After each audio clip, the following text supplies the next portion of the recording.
Hello, welcome to the summary of review of Unit 4 of the AP Government course, which mainly has to do with the public opinion and political action. This has public opinion being the American people and their ideas, and political action is like the actions of government and what they do to create policies. This part's going to be mainly about the public opinion.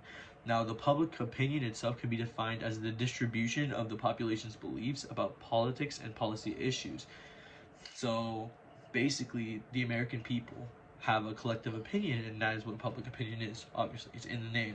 It is the opinion that the country, like, has. Every citizen in the country has. Their opinions are the public opinion. They can be generalized sometimes, but there is some, like, clashing of ideas that do affect it, but generally that's what a public opinion is.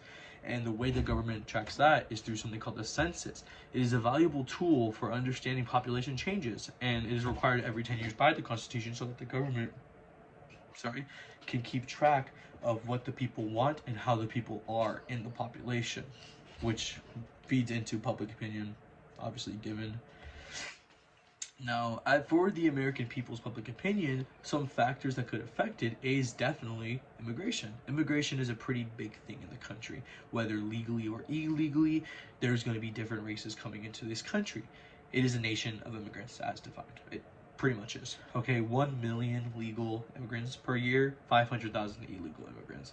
13% of residents are foreign born. So, yeah, obviously immigration is a pretty big thing here.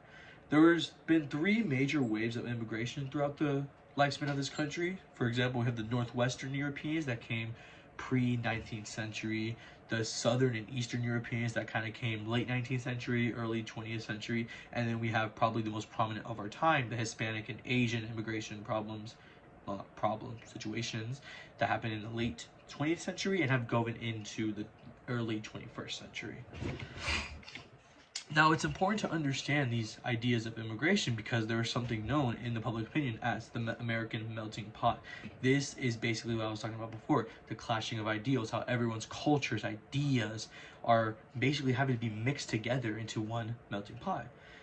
And within this melting pot, there is something known as the minority majority, the emergence of a non-Caucasian majority. So that's when, like, a race that isn't Caucasian is the majority. So, for example, we have the Hispanic population. It is one of the biggest here in the US, and it is expanding rapidly.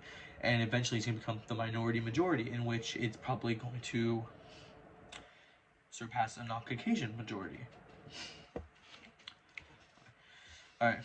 However, with this melting pot, there obviously is some racial, divides, some problems that come with this. A big example of this is African Americans who have faced racial injustice since the ages of slavery, even the ages of this country. That is one example of their ideas. They have faced a legacy of racism from the birth of this country. And same thing can be said for Hispanics in terms of immigration. They have faced a big problem with illegal immigration because it's just a problem here. That's just the way that people come in here, and it's mainly immigrants. The second probably most immigration is Asian immigration, which has been driven by a new class of professional workers. And then finally we have Native Americans. Kind of funny because they were technically here first. Not gonna complain. I don't know why they're being prejudiced against. I guess that's the way you put it. I don't know why, but that's just the way it is. There is some racial divide. There is some racism straight up because of these cultures coming in and taking over this majority over the Caucasian parties. Now, with the American people as a whole, there has been something called the regional shift. Now, this was basically how when the population shifted from the east of America to the west of America. And a word that goes with that is reapportionment, which is defined as the process of relocating seats in the House of Representatives every 10 years based on the result of the census. And in this case, this regional shift was a big shift in relocating seats in the House, as the bigger the population, the more, the more representation you receive in the House. And in the 1900, California had 7 seats currently, and now has 53 as of today. Kind of crazy, which shows how this relocation has happened, how many people from the east have decided to move to west, mainly California, which is why it has the most seats out of all the countries. With the American people in mind, there has to be something put into consideration, such as the graying of America, as it's defined. This is basically the idea of the fastest growing age group in America is over 65, meaning the older people are becoming more popular. There's more older people now, right? And this is a potential drain on Social Security, as if there's more older people, there's less money to go to each person. So in 1942, for example, 42 workers per retiree, which is pretty good. However, it is projected in 2040, there's 2 workers per retiree. You see that shift? That is the problem that comes with the graying of America as a whole.